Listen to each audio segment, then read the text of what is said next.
Here we go. Holiday special. Corey Gibson, Adam Gorney, John Garcia Jr. Of course, we're back for another week of the Mush. Pretty good week last time. Let's see a recap. I think John and I went 6-4. Gorney went 4-6. Ugh.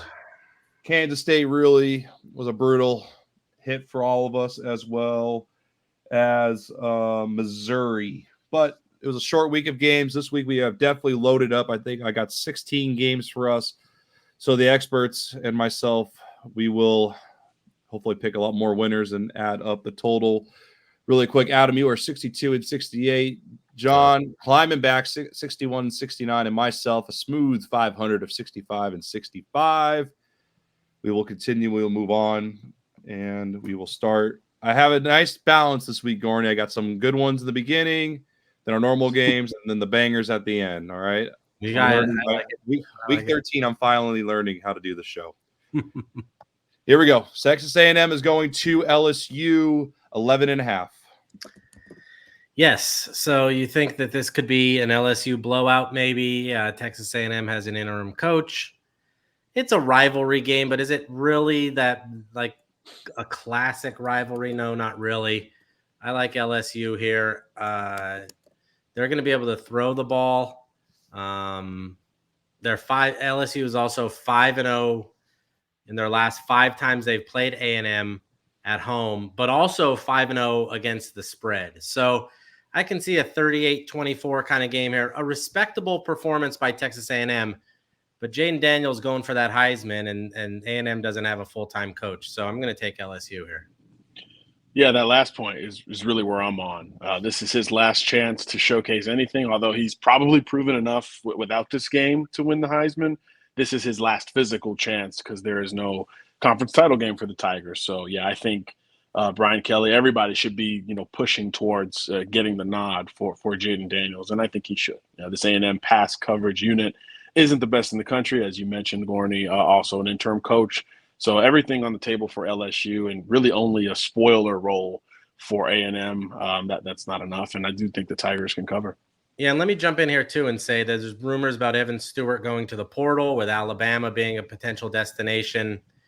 A lot of those kids, and like it or not, a lot of those kids went to A&M because of NIL money, and Jimbo being there. So without him being there, they might play hard for Elijah Robinson. They like him very much, but I just think they get overwhelmed, and their offense is kind of crappy too.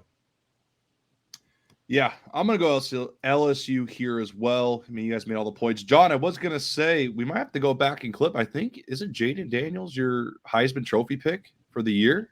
He was either my SEC Player of the Year preseason and kind of my dark horse Heisman. But yes, please, anything to let us look a little better than we have on this pod, we'll take it. Yeah, we'll have to go back and clip it. But yeah, LSU is definitely the play here. Surprisingly, I was going to say 11.5 is not a scary number, which is kind of wild to say.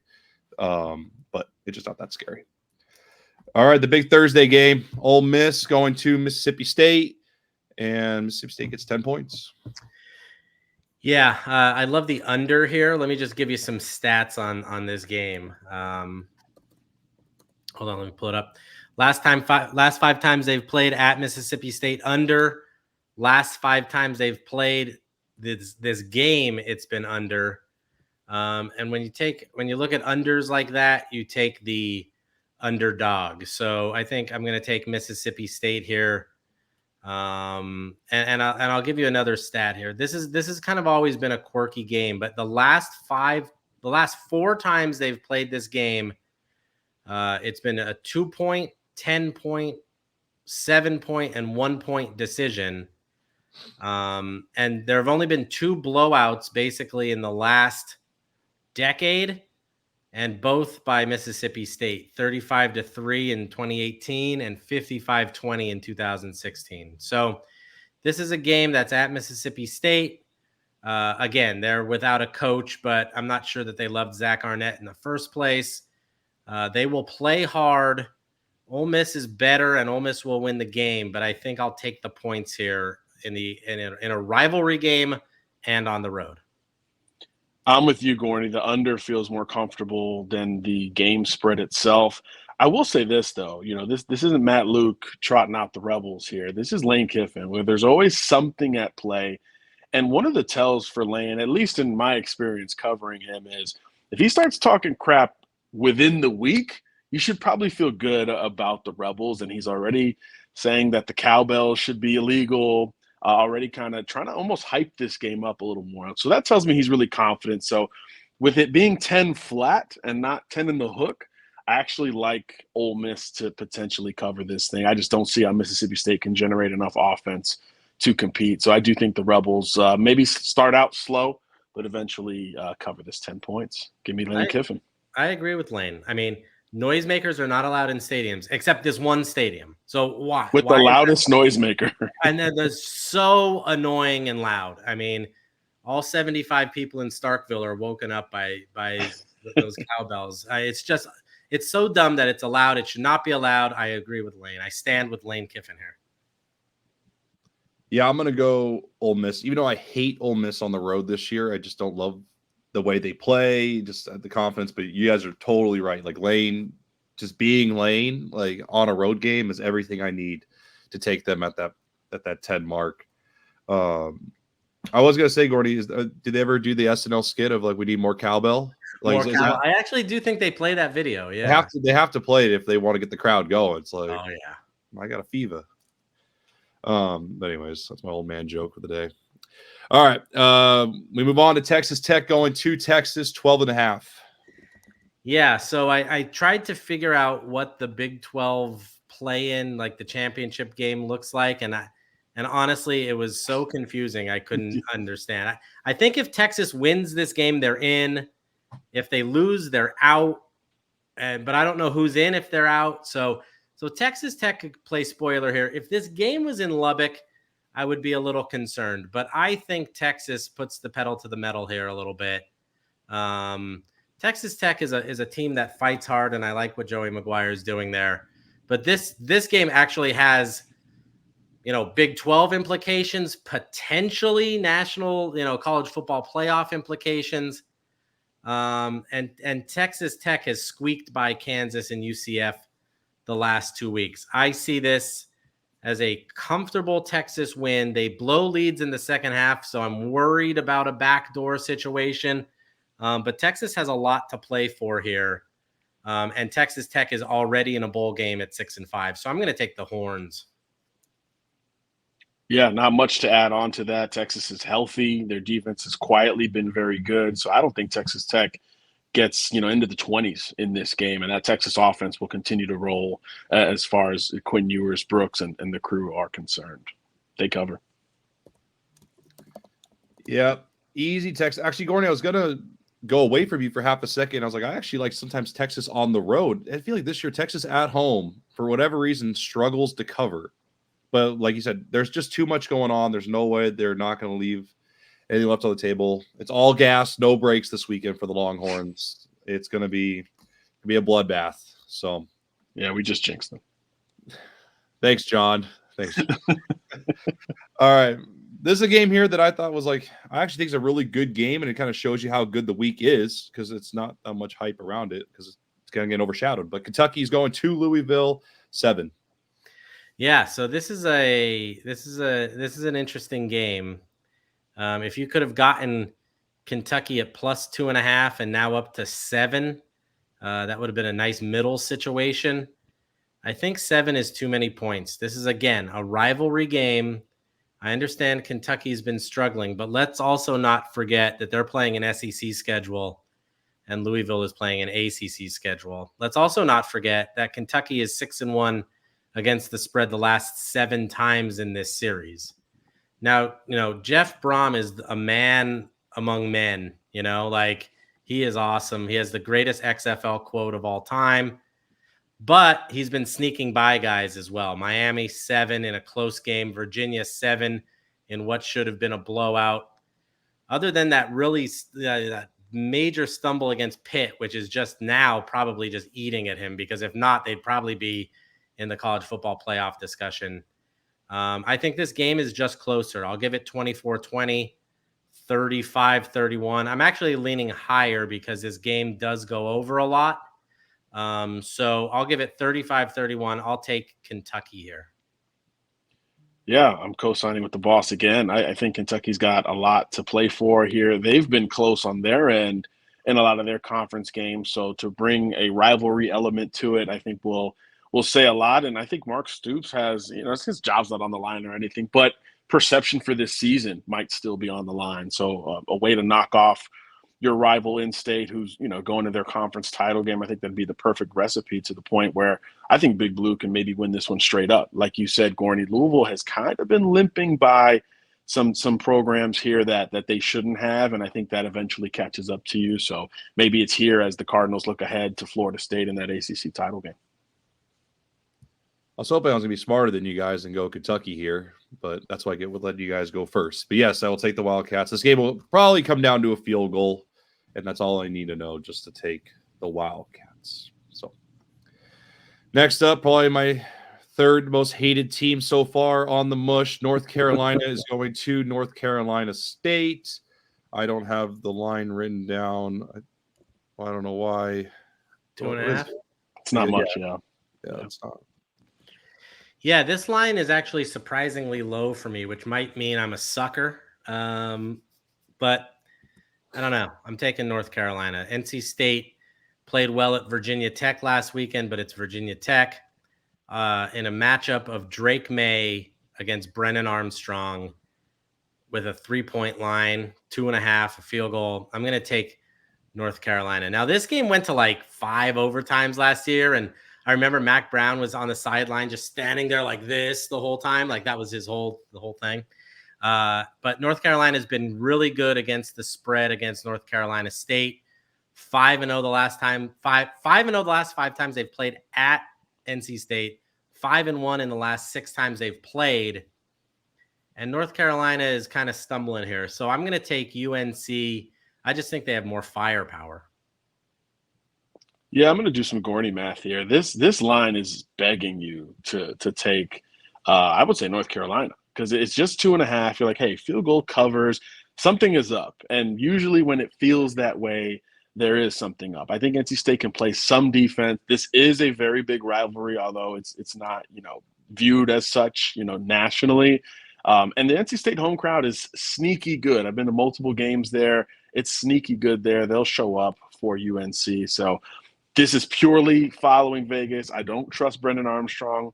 I don't trust that offense, but I do think their defense maybe keeps him in it, and something funky happens like we talked about at the Egg Bowl. So for some reason, I'll follow Vegas. Give me NC State. I'll take that bait on the other side.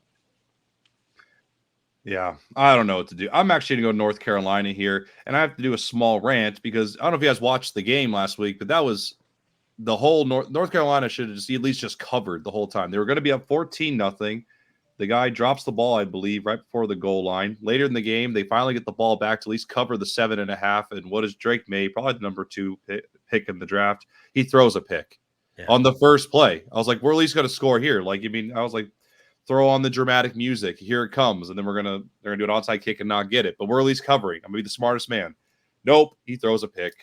And it was the most frustrating game.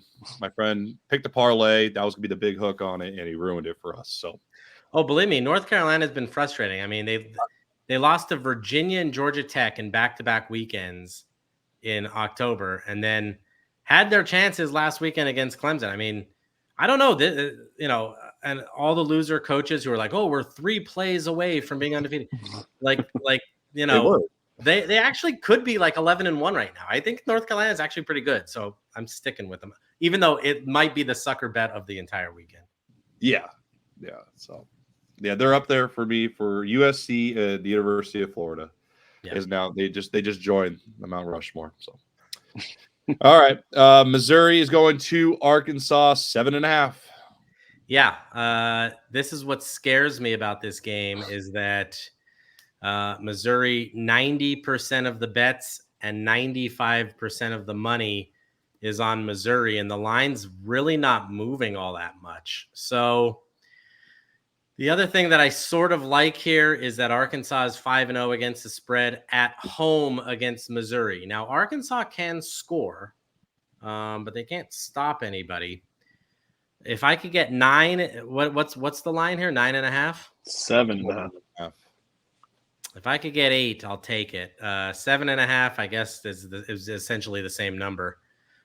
So I'm going to take Arkansas here. Don't love it. Would stay away from this game. Anytime 90% of the people are thinking one thing, it's going to go the other way. Include me in that 90%. I saw this line, and after that NC State UNC line, this was the other one that made me kind of squint and double check, because I would have assumed a clear double-digit line, maybe even 12 or 13 in this game. Missouri has showed up for every big game that it's had on the schedule this year, and really only lost pretty much a shootout to LSU, and Georgia's Georgia. I feel like that's its own category for the Tigers. So I am shocked this line is under 10.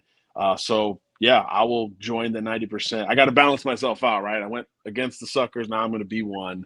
And I think this is the lock of the week. They're just playing so great on offense. Brady Cook, the running back's going crazy every week, and they still have this crazy receiver core. So I just don't see how, despite Arkansas being able to score, I don't see how they keep up with Missouri. This is, 31-21, something in that ballpark. And I think the Tigers can win comfortably. So let's fire it up for lock of the week.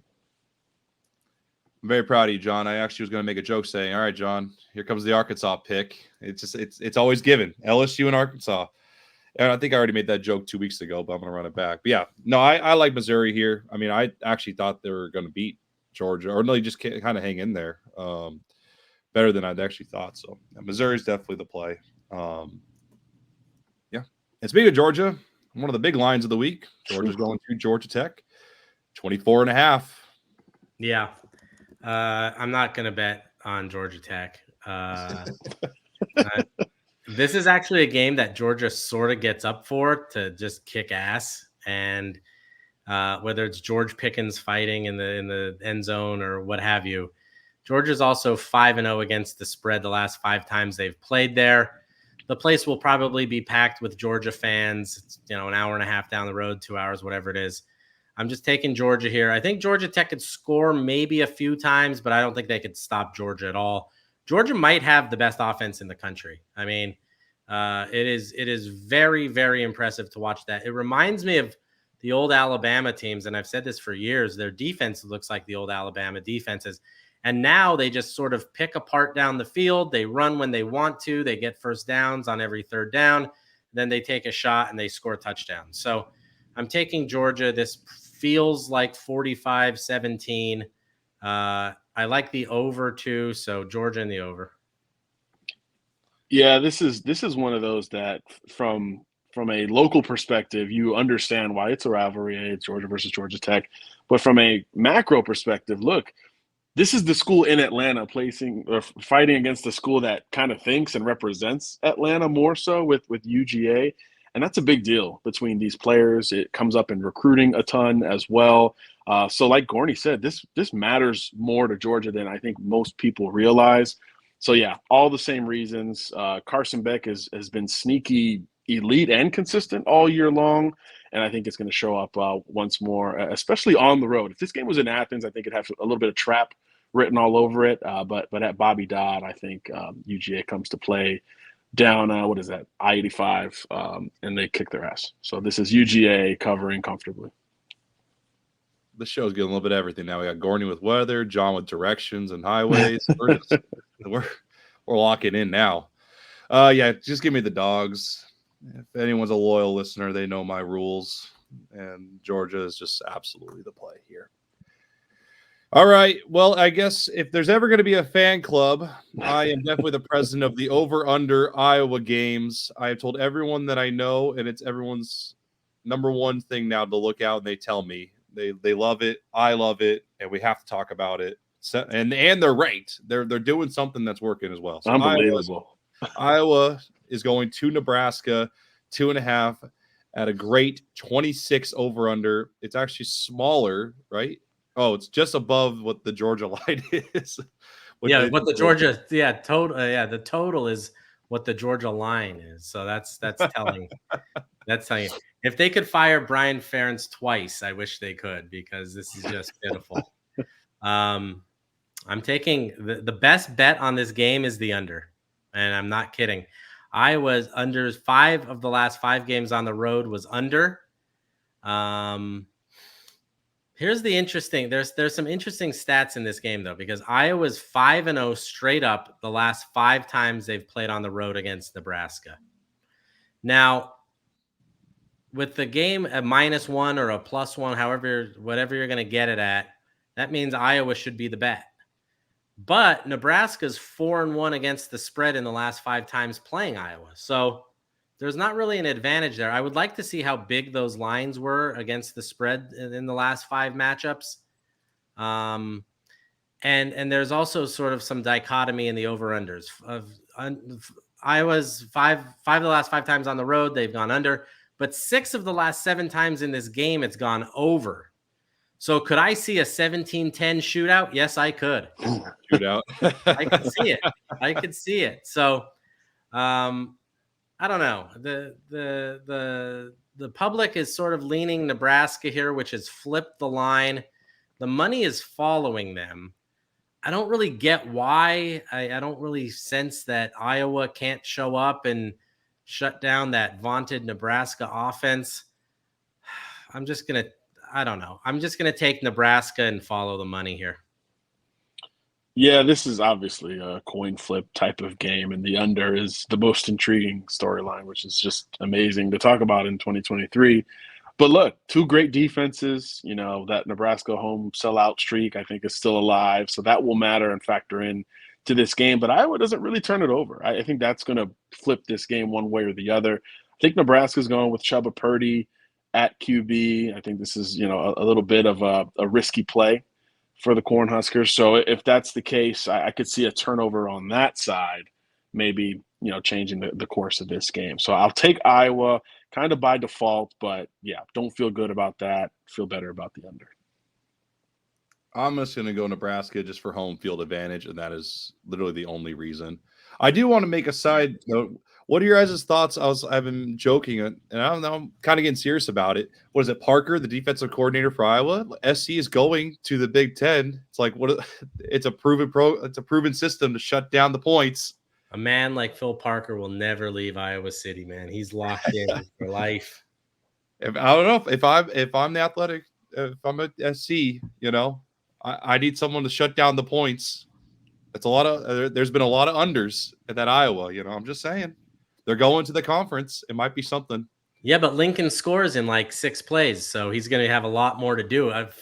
Iowa holds the ball for 8-9 minutes at a time and then punts from the 34-yard line. So the numbers are the numbers. I look at the numbers. All right. Washington State is going to Washington 16.5. The Apple Cup. Yeah, this is going to be an interesting one. I'm taking Washington State here. I just think 16.5 is too much. It's a big flip situation too. So somebody in Vegas is putting a big number on Washington State. Now, what's interesting is that this opened at 13 and has gone up to 16.5, even though that the bets are sort of split. So there's probably some money coming in on Washington too. But I think 16.5 in a rivalry game. This game sort of always gets a little tricky. When John talks, I'll check out the weather situation there. I was going to ask. Washington is obviously playing for a college football berth, which means that they'll win the game. But man, 17 is a lot of points for a Washington State team that has a lot of fight to it. Yeah, this is a scary line. Washington State can score. They've been inconsistent, yes, but they can throw it and they can score with Cam Ward. My question lies more with Washington. They've survived some really tough calls, kind of had a letdown in the second half last week, but they figured it out there at the end against OSU. So it's like they'll survive this game, like Gorney said, but 16.5 does seem like a heck of a lot unless Washington State just doesn't show up. So I do think the home field advantage is interesting here, and I'm curious to hear what the weather is before I make my final pick. 46, sunny, very little wind, which is shocking for this time of year. Yeah. Give me Wazoo. Give me Wazoo. I think both teams will check it around the yard a little bit, but I think the Cougars can hang around. Yeah, I think the best bet's the over/under, and I like the over. This is going to be a massive shootout.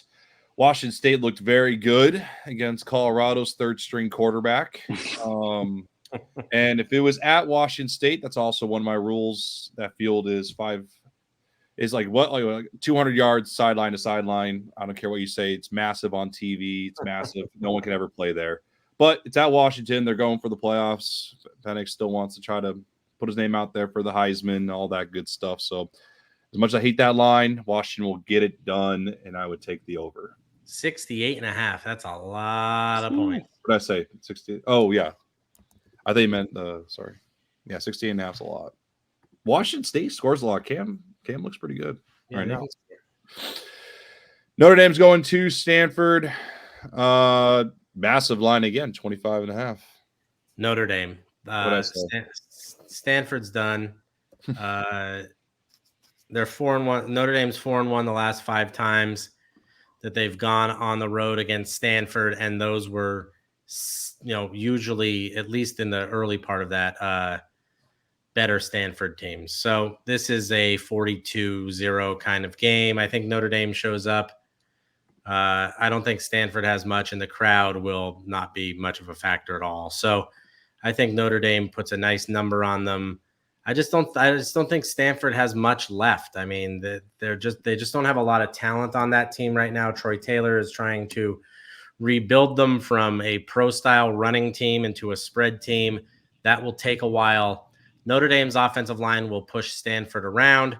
They'll run the ball like crazy, and then they can throw it. And I don't think Stanford could do much against one of the best defenses in the country. If Ohio State can score 17 against Notre Dame, only 17, I don't know if Stanford gets it past the 30-yard line. So I'm taking Notre Dame in a very comfortable win.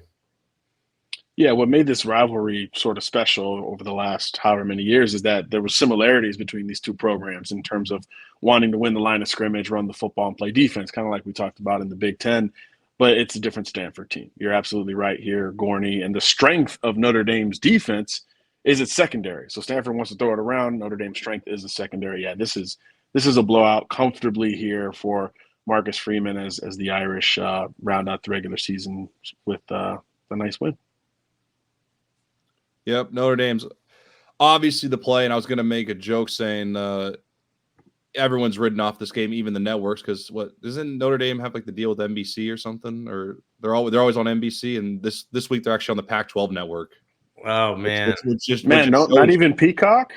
No, that just shows you that like how good this weekend and how they just got pushed to the side, because I mean Notre Dame is always on TV when they play Marshall, they play anything like that. It's always on NBC prime time, and now they're going to the Pac-12 network. Pac-12, we don't even have that in California. This is the last week ever of it, right? I don't really know. We don't know now. Decided what they're doing with it, honestly. So. Yeah, it's brutal. Yeah. All right, Clemson is going to South Carolina, 7. Yeah, interesting game here. Man, it's just what South Carolina team shows up. You know what I mean? I think we know what Clemson team is going to show up. I think they're going to be steady. They're not going to blow anybody out, and then that puts the fear in it. South Carolina is playing for a bowl game here. They beat Kentucky last week, but Kentucky blew that game. I don't care what anybody says. Kentucky blew that game. So is this the team that, can't move the ball and score against Missouri and gets blown out? Or is this the team that kind of took it to Vandy and then beat Kentucky at home? I'm going to take Clemson here, and I don't love the pick. I don't love how the numbers are playing out. I just think that Clemson has a lot more talent on this team, and Clemson is 7-1 the last 8 times they've played in this matchup. So the under, actually, 5 of the last 6 times they've played in Columbia has hit, which you would think you'd take South Carolina, but I'm going to take Clemson here, but don't love it.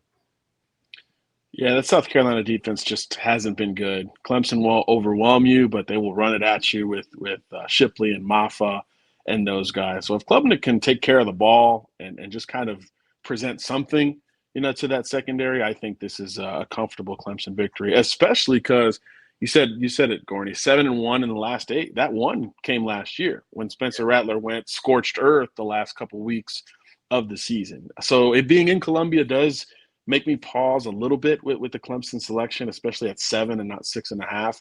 But unless Rattler can somehow manifest what he did at the end of last year, I don't think South Carolina competes here. And Clemson's secondary is strong. We know that the Gamecocks want to throw it, and Clemson is prepared for that. So I think Clemson comfortably, maybe by 10 points in this rivalry.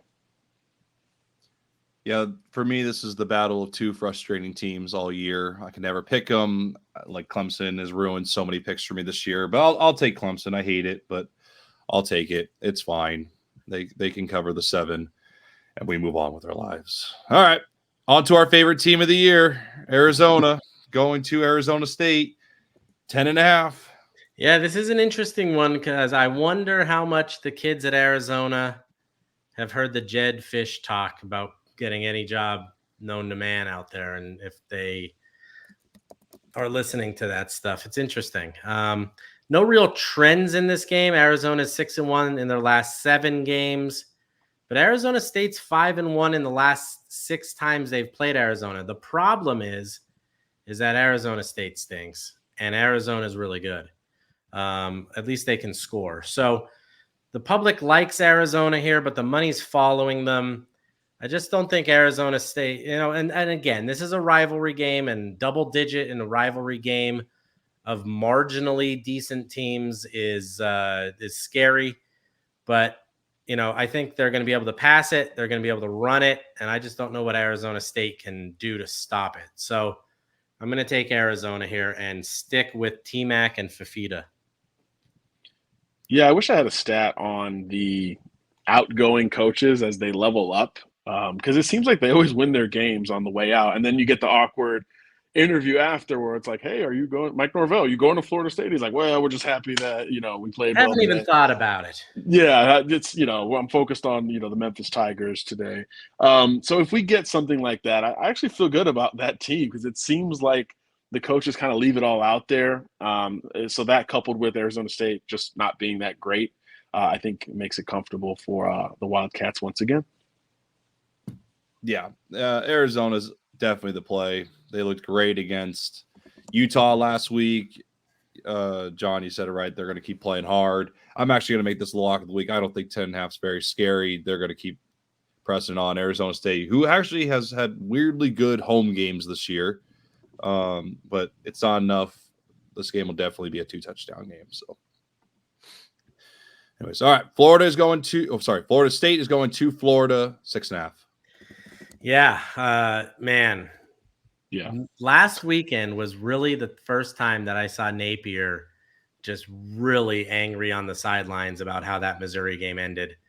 And it honestly inexcusable. I think it was fourth and 17, or was it 4th and 20? 17, yeah. And Luther Burden gets open across the middle. I mean, you got to be kidding me that happened. And then they go down and win the game. Now, can Florida rebound from that in such a short time? The problem here is I think they can, and here's why. They need this game to go to a bowl game, and Florida State is trotting out Tate Rodemaker now. So I'm going to take Florida here. 6.5 does scare me a little bit. I don't think they win, but I don't think Florida State is coming in here to run it up. So Florida has a lot to play for. Florida State just has to escape with a win. Maybe Florida State is just far better than Florida, but I'm going to take the Gators here. Yeah, look, Florida's trotting out their backup quarterback too, but he's a dual threat. He's a dual threat in Max Brown, and those QBs have given FSU some fits. You think of a Virginia Tech, Boston College games that FSU should have, run away with. They didn't because of that mobile quarterback. And Florida can run the football with Etienne and Johnson. So I think they could possess it and maybe give FSU a little bit of problems with that quarterback. And look, conversely, we just don't know. We just don't know what FSU is without Jordan Travis because he's been the guy for, it seems like 4 years in Tallahassee. And like I talked about with NC State, you talk about a good crowd that will show up. I mean, it's going to be packed in the Swamp. It will be rocking for their chief rivals. So yeah, I kind of am talking myself into taking Florida here, and I didn't think I would do that. So I'll take the trends here. Like Gorney said, FSU's got to survive and then beat Louisville, and even then, you might not be a lock for the playoff because of that Travis injury. So I just think it's a deflate. It's just a devastating injury against North Alabama of all people, and I think that could have some carryover in this game. So, gosh, I was going to pick FSU when you sent the list out, Corey, but I think I'm flipping to the Gators here. Which is, I know what you're not going to do. The Swamp will be packed if for nothing else than to just yell at Billy Napier all day. So they'll be rocking that place one way. Yeah, I mean, could he be coaching for his job? I mean, you could make that argument. I mean, it's tough to do it in just 2 years, but there have been some epic collapses for this Florida program, so it's going to be fascinating there. Yeah, as fascinating as two backup quarterbacks can be. Yeah. I was like, I'm actually just going to go the home team here. I'm going to go Florida, and I think we see it all the time, especially these teams that had these quarterbacks for a long time. When they lose their big star, their big playmaker, the team kind of falls down, and I'll just kind of go what history says, and the team will have a trouble bouncing back, and they're not going to be at home, so they're going to have to play with all the noise and everything. So give me Florida, please. All right. Oregon State is going to Oregon, 13.5. Now, are they allowed to call this the Civil War anymore? Or is that term not allowed anymore? They can't call it the world's greatest cocktail party, as if people outside of college football games don't drink. It's like so stupid. The over-under in this game, I looked at this too while researching the Washington over-under, is 62.5. That's high, but the over has hit 9 of the last 10 times when Oregon State played at Oregon. So they can score points there. This is an interesting game because, again, I think Oregon feels like they need to run up scores a little bit against teams, but this Oregon State team does not seem like one to be blown out. There's a little payback here for Oregon. This was the history of Dan Lanning making some really boneheaded decisions down the stretch to lose that game last year. I don't think he's going to do it again, but I also don't think Oregon's going to blow them out here. So I could see a 42-31 kind of game. I'm going to take Oregon State.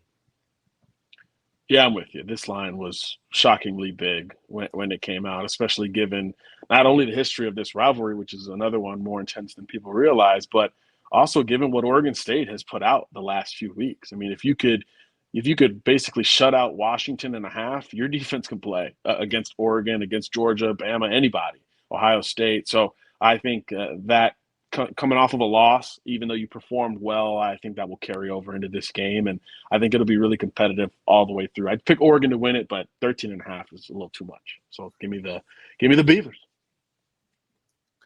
It's fine. Some people aren't scared. I'm not scared. Give me the Ducks. They're going for the playoff. They want to prove something. It's a good enough team to give them some bump to get them into that top 4. That's fine. You guys can take the Beavers in this Civil War or whatever it's going to be called now, but I will take the Ducks. No problem. I also worry about a little bit of focus. Jonathan Smith is reportedly interviewed for Michigan State, a leading candidate possibly. So that does make this a little more interesting, but I think he goes out with a bang. We'll see. Alabama's going to Auburn, 14.5. Yeah, man. You think Alabama could just walk in there and name the score.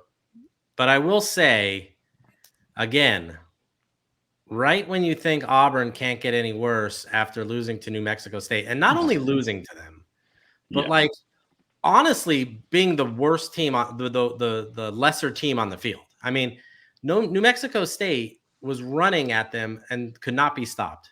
Now, it was probably a little bit of a look ahead to another butt kicking, maybe. But Auburn is 4-1 in the last 5 against Alabama there. I don't care. I just don't. I hate rivalry games with big spreads like this.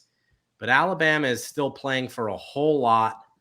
Auburn is really not, and Auburn might just not be very good. So I think that defense overwhelms. I think Milroe has a big day, and I think this is one of those years in the rivalry game that kind of gets out of hand. So I see a 35-10 kind of game. So I'm going to take the Tide on the road. Yeah, when Auburn has an opportunity to knock off their rival, they usually have an offense to go along with it. And this year they just don't. They can't throw it. They don't run it as well as they used to. And we know Alabama's defense is as good a defense as Nick Saban has trotted out there, which says a lot. So that will carry and travel to the Plains. And then offensively, look, Alabama's been getting better and better. As you said, Gorney, Jalen Milroe has maybe not so quietly not only taken this job, but run with it quite literally. And they've got a lot to play for style-wise when it comes to the playoff. If there's any team that's going to sneak in, with one loss, we know historically it's Alabama, and that means they got to take care of business. And I think they do in this game. Not so much that they go crazy from a points perspective. I just don't see Auburn getting much past, 10 or 12 points in this game. So, yeah, this is a comfortable Crimson Tide win. Now, Urban Meyer did say that Jalen Milroe is the Percy Harvin and Reggie Bush. That's absurd. That's a little hyperbolic. That might be a little over the top, since Reggie Bush / Percy Harvin was benched maybe twice this season already for Ty Simpson and who was it? Oh, Tyler Buckner. Yeah, Buckner, baby. Yeah, and there was off-season reporting that Alabama was trying to go and get Drake May. I don't think Nick Saban thinks he has Percy Harvin and Reggie Bush, but he is improving. And like you said, John, Auburn just does not have offense. So this could be close. This could be 10-3 at halftime, but then I think Alabama pulls away. Yep, Alabama's the play. Everyone knows my rules. Saving every time. All right, we made it finally. Big game, the final game. This is it. Ohio State, Michigan, 3.5. Yeah, we're finally here. Man, let me pull this up. I have to pull something up here because I think it's actually interesting. What's interesting about this game here again is that the public loves Ohio State. And I think this could be a play on maybe Sharon Moore doesn't have it in him to beat Ryan Day. This could be a historical perspective that Michigan hasn't beaten Ohio State 3 straight times since 1995 to 1997. This could be that Ohio State has completely dominated this series until Michigan started cheating. I didn't say cheating. I meant scouting their opponents in a way that is questionable to the Big Ten, the NCAA, and any human being that has any sense. But Ryan Day possibly hired a private eye to investigate this. And Michigan has shown at least some hesitancy into thinking that they could blow them out. They didn't play great against Penn State. They won. They had to run the ball 33 straight times where they felt that they could. Maryland was on the precipice of winning that game last week. If you're going to give me Ohio State and points in this game over a field goal, I'm going to take Ohio State. This is, any talk of Ryan Day being fired for this is absolutely ridiculous if he loses again. But man, to lose 3 straight times to Michigan, especially with what's going on at Michigan now, I don't know who Ryan Day would hire after a private investigator. But this almost feels like it means more to Ohio State than Michigan. Maybe Harbaugh and those guys are just in their heads so much, but I'm just going to take Ohio State here.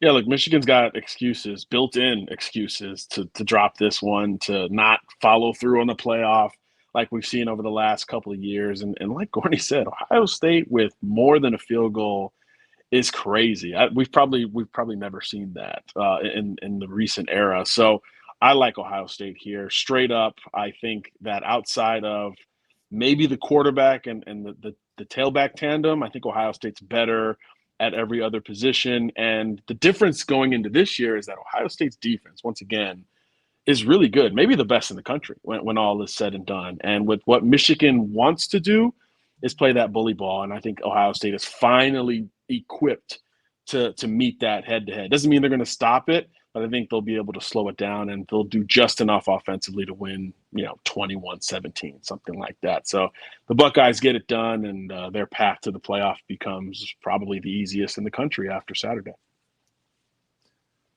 Yep, you guys said all the right things for me to take Ohio State. I was going to ask you guys if it was flipped. I think it's just whoever gets the points kind of thing. Like if it was flipped and it was plus 3.5 for Michigan at home, is that the play then? Or Yes. is it always going to be Ohio State? Yeah, I don't know. I mean, God, there's so much going into this game. I don't know.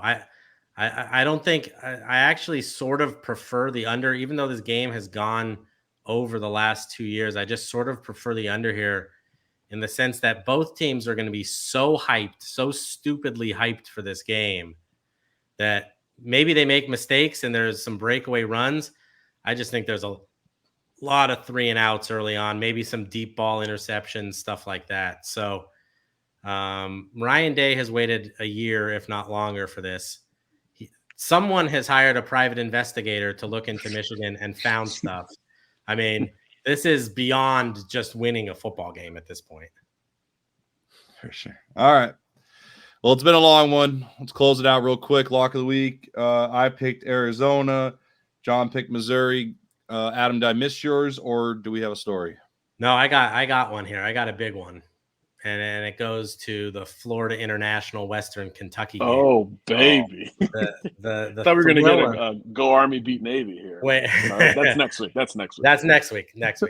When you look at a game, Vegas is sharp on the rivalry games. They care about the Ohio State-Michigan spread. That's what keeps the lights on at the Bellagio and at the Yahoo Sportsbook.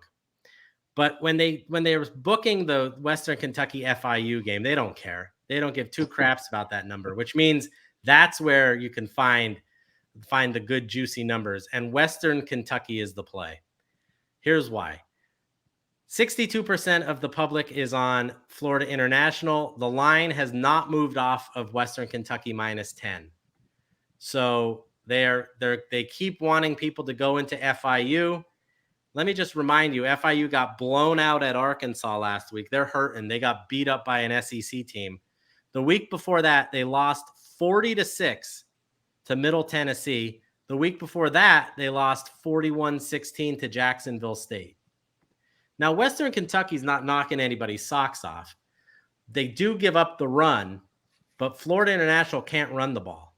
They're averaging a paltry 2.9 yards per carry.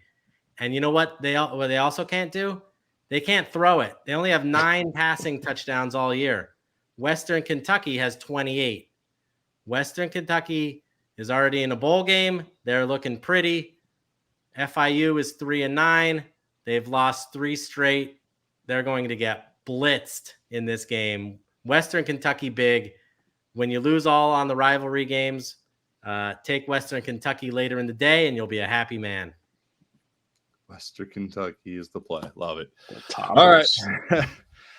All right. Well, that's it. Once again, I'm Corey Gibson. That's Adam Gorney, John Garcia Jr. This has been the Mush. Please follow us on all the platforms. Like, subscribe, and comment. Any questions that you have for the experts. We will see you guys next week. Thank you.